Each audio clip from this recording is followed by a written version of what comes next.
Look at the detail in that carving. It's still sharp. A century of rain and it's still here.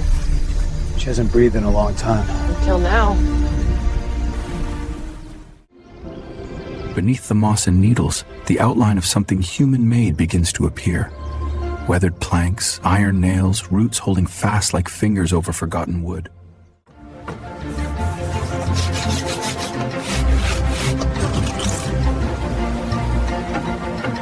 She feels alive again.